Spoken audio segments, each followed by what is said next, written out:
നമസ്കാരം. തിരുവല്ല മീഡിയ വാർത്തകളിലേക്ക് സ്വാഗതം. കവിയൂർ പഞ്ചായത്തിൽ എന്തൊക്കെ വികസന പ്രവർത്തനങ്ങൾ നടക്കുന്നുണ്ടെന്ന് പഞ്ചായത്തിലെ CPM അംഗങ്ങളോട് ചോദിച്ച് മനസ്സിലാക്കിയതിന് ശേഷം ലോക്കൽ സെക്രട്ടറി അടക്കമുള്ള കവിയൂരിലെ CPM നേതാക്കൾ കവലപ്രസംഗം നടത്തണമെന്ന് പരിഹസിച്ച് BJP നേതാവ് ബിജു മാത്യു.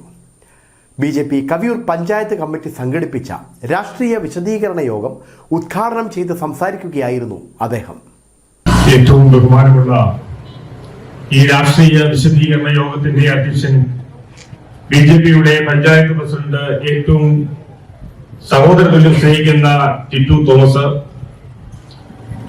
ആമുഖ പ്രഭാഷണം നടത്തിയ കവിയൂർ ഗ്രാമപഞ്ചായത്തിന്റെ ആദരണീയനായ പ്രസിഡന്റ് MD ദിനേശ് കുമാർ, എന്റെ ഏറ്റവും അടുത്ത സുഹൃത്തും മല്ലപ്പള്ളി നിയോജകമണ്ഡലത്തിന്റെ പ്രസിഡന്റുമായ വിനോദ് കുമാർ, സ്വാഗത പ്രാസംഗികൻ, ബാക്കിയുള്ളവരുടെ എല്ലാം പേര് ഉച്ചരിച്ചതുകൊണ്ടും നിങ്ങളെ എല്ലാവരുടെയും പേര് ഞാൻ പറഞ്ഞതായി പ്രഖ്യാപിച്ചുകൊണ്ടും ഇത്തരം ഒരു രാഷ്ട്രീയ വിശദീകരണ യോഗത്തില് സംബന്ധിക്കുവാൻ കഴിഞ്ഞതിനകത്ത് വളരെയേറെ സന്തോഷമാവുന്നത്. കാരണം പഴയ നമ്മുടെ പൂർവികർ പറയാറുണ്ട്, വടി കൊടുത്ത് അടി മേടിക്കരുത് എന്ന്. ബഹുമാനപ്പെട്ട രാഷ്ട്രീയ പ്രവർത്തകര് ഓരോ പഞ്ചായത്തിലായാലും ത്രിതല പഞ്ചായത്തിന്റെ പല ഡിവിഷനുകളിലായാലും വികസനവും വികസന മുരടിപ്പുമായിട്ടുള്ള നിരവധിയായ വിശദീകരണ യോഗങ്ങൾ നടത്താറുണ്ട്. CPMനെ സംബന്ധിച്ചിടത്തോളം പറയുകയാണെങ്കിൽ CPM ഇത്തരം രാഷ്ട്രീയ വിശദീകരണ യോഗങ്ങളൊക്കെ നടത്തുന്നതിന് മുമ്പ്, ഞാനൊരു പഴയ CPMകാരനായതുകൊണ്ട് പറയുക, സാധാരണ എന്റെ പഞ്ചായത്തിലേക്ക് 2 ലോക്കൽ കമ്മിറ്റിയാണ് ഉള്ളത്. കുളനട ഗ്രാമപഞ്ചായത്താണ്. അങ്ങനെ 2 ലോക്കൽ കമ്മിറ്റികളൊക്കെ ഭരിച്ചു ഇപ്പൊ 2 പ്രാവശ്യമായിട്ടും ഭാരതീയ ജനതാ പാർട്ടിയാ പഞ്ചായത്ത് ഭരിക്കുന്നത്. അങ്ങനെ ലോക്കൽ കമ്മിറ്റിയുടെ സെക്രട്ടറിക്ക് ഒരു ഉത്തരവാദിത്വ ബോധമുണ്ട്. നിങ്ങളുടെ ജനപ്രതിനിധികളായിട്ടുള്ള ഇടതുപക്ഷത്തിന്റെ അല്ലെ CPMന്റെ പഞ്ചായത്ത് മെമ്പർമാരോട് ചോദിക്കണം, പഞ്ചായത്തിൽ നടക്കുന്ന കാര്യങ്ങൾ എന്തൊക്കെയാണെന്ന് ലോക്കൽ കമ്മിറ്റികൾ അന്വേഷണം നടത്തിയതിനു ശേഷം വേണം കവലകളിൽ ഇറങ്ങി ഇതുപോലെയുള്ള രാഷ്ട്രീയ വിശദീകരണ യോഗങ്ങൾ നടത്തണം എന്നുള്ളതാ ആദ്യമായി എനിക്ക് പറയുവാനുള്ളത്.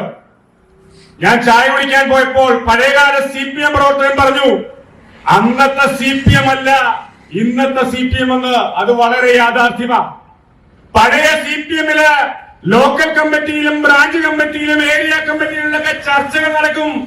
ആ ചർച്ചകൾക്ക് ശേഷമാണ് പൊതുസമൂഹം പൊതുവേദികളിലേക്ക് ഇറങ്ങി സമര പരിപാടികൾ നടക്കുന്നുവെങ്കിൽ ഇന്ന് ഒറ്റയാൻ സമരമായി മാത്രം CPM അധപ്പതിച്ചു എന്ന് പറയുന്നതിനകത്ത് യാതൊരു സംശയം വേണ്ട. പ്രിയപ്പെട്ടവരെ, ഒരു കാര്യം പറയുക, ഊരിപ്പിടിച്ച വാളിന്റെ നടുവിലൂടെ ഇരട്ടച്ചങ്ങനായിട്ട് നിങ്ങളുടെ ഒരു നേതാവ് നടന്നിട്ടുണ്ട്. അതൊക്കെ ഞങ്ങൾ അംഗീകരിക്കുന്നുണ്ട്. എന്നാൽ ഇന്ന് കറുപ്പ് കണ്ടാൽ ഭയമുള്ള ഒരു നേതാവാണ് ഇന്ന് അദ്ദേഹം എന്നുള്ള കാര്യം ബോധ്യം വേണം. പ്രിയപ്പെട്ടവർ, ഇത് ഭാരതീയ ജനതാ പാർട്ടിയാ. 1990 കാലഘട്ടങ്ങളില് ഇന്ത്യ മഹാരാജ്യത്തിന്റെ അങ്ങേയറ്റത്തെ കാശ്മീരില് പാകിസ്ഥാൻ തീവ്രവാദികളടക്കം ഒരു വിഭാഗം മത തീവ്രവാദികൾ അഴിഞ്ഞാടി പാകിസ്ഥാന്റെ ദേശീയ പതാക കാശ്മീരിൽ ഉയർത്തിയപ്പോ അങ്ങ് കന്യാകുമാരിയിൽ നിന്ന് കാശ്മീരിലേക്ക് ഒരു രഥയാത്ര നടത്തി. മുരളി മനോഹർ ജോഷിയുടെ നേതൃത്വത്തിലുള്ള ആ രഥയാത്രയുടെ മുഖ്യ സംഘാടകനാണ് ഇന്ന് ഇന്ത്യ മഹാരാജ്യം ഭരിക്കുന്ന ജവഹർലാൽ നെഹ്റുവിനു ശേഷം 3ാമതും ഇന്ത്യ മഹാരാജ്യം ഭരിക്കുന്ന ഇന്ത്യയുടെ പ്രധാനമന്ത്രി എന്നുള്ള ബോധ്യം കവിയൂരിലെ CPMകാർ ഓർക്കുന്നത് വളരെ നല്ലതായിരിക്കും.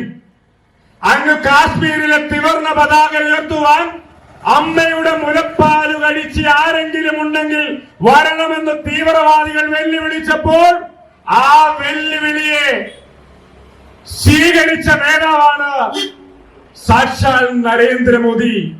ആ നരേന്ദ്രമോദിയുടെ കഴിഞ്ഞ കാലത്തെ 10 വർഷത്തിന്റെ വികസന പ്രവർത്തനങ്ങളുടെ ആകെ ഫലമാണ് 15ാമത് വർഷത്തിലേക്ക് 3ാം തവണയിലേക്ക് ഇന്ത്യ മഹാരാജ്യം ഭരിക്കുവാൻ ഈ കവിയൂർ പഞ്ചായത്തിൽ കഴിഞ്ഞ കാലങ്ങളിൽ കോൺഗ്രസുകാരനും കമ്മ്യൂണിസ്റ്റുകാരനും പ്രസിഡന്റും വൈസ് പ്രസിഡന്റുമായി തോളോട് തോൾ ചേർന്നെങ്കിൽ ഈ തെരഞ്ഞെടുപ്പിൽ കേരളത്തിൽ മാത്രമില്ലെങ്കിലും കേരളത്തിനോട് ചേർന്നുള്ള തമിഴ്നാട് അടക്കം കർണാടകം അടക്കമുള്ള വിവിധ സംസ്ഥാനങ്ങളില് ഈ കോൺഗ്രസുകാരനും ഇടതുപക്ഷക്കാരനും തോളോട് തോൾ ചേർന്നുകൊണ്ട് ഭരിക്കുന്നുണ്ട്, പ്രവർത്തിക്കുന്നുണ്ട്.